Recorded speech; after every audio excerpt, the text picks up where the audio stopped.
Allô tout le monde! Aujourd'hui, on va parler des timbres de voix. Dans les thèmes de voix, ça dépend de la personne qui chante, mais on retrouve différentes choses. On vous explique ça aujourd'hui. Comme vous pouvez savoir, une femme puis un homme ont pas la même voix. Une femme, ça parle plus aigu. Pas autant qu'aigu que ça, là, mais plus aigu. Puis un homme, ben ça parle grave. Bon, moi je parle pas si grave que ça non plus. Je vais mettre une couette comme Monsieur Marc-André. Ok, puis ma madame, elle manque un petit peu de cheveux. Donc, on a des femmes, et on a des hommes qui parlent plus grave, moyen, qui est dans le milieu. Et on a aussi des personnes qui parlent aigu. Dans le chant, surtout le chant classique ou le chant choral, on va en trouver 4 voix. 2 voix pour la femme et 2 voix pour l'homme. Il pourrait en avoir plus, mais en général. En général. Si tu es une femme et tu chantes aigu, tu vas comme ça. Tu es une soprano. Tu es alto si tu es une femme qui chante grave. Maintenant, on va avec les hommes. Si tu es un homme et tu chantes plus aigu, peut-être pas aigu de même, tu es un ténor. Moi je suis un ténor. Lui est un ténor. Moi je suis une soprano. Et si tu es un homme qui chante grave, tu es une basse. Ça, c'est nos 4 voix principales. Donc, soprano, c'est une femme aiguë. Je vais l'échapper le couvert de mon marqueur. Si tu es une femme et tu chantes aigu, tu es une soprano. Si tu es une femme et tu chantes grave, tu es une alto.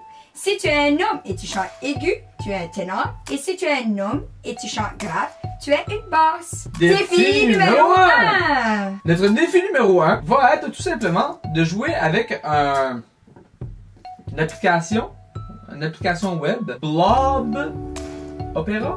On va mettre le lien en bas. Amusez-vous avec ça. Voici comment on fait. On commence par se rendre au bon endroit. On commence l'expérience. N'oubliez pas d'ouvrir votre son. Et maintenant, on commence avec notre premier monsieur qu'on clique dessus et on tient.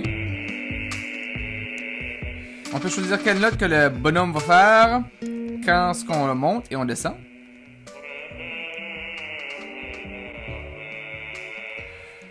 Avec le bleu maintenant, on peut changer les voyelles en glissant vers la droite ou vers la gauche. On peut continuer avec la mezzo-soprano ou alto. On peut continuer avec la rouge maintenant.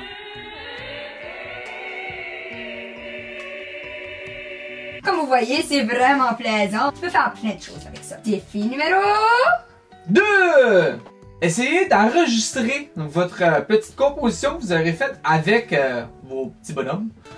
Nous l'envoyer. Je vais vous expliquer comment faire ça. Là. Pour s'enregistrer, on appuie sur le bouton rouge ici.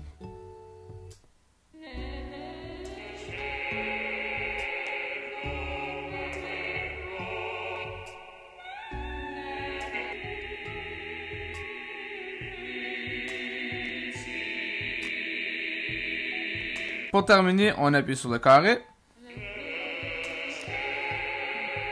Et ensuite, on appuie sur Share.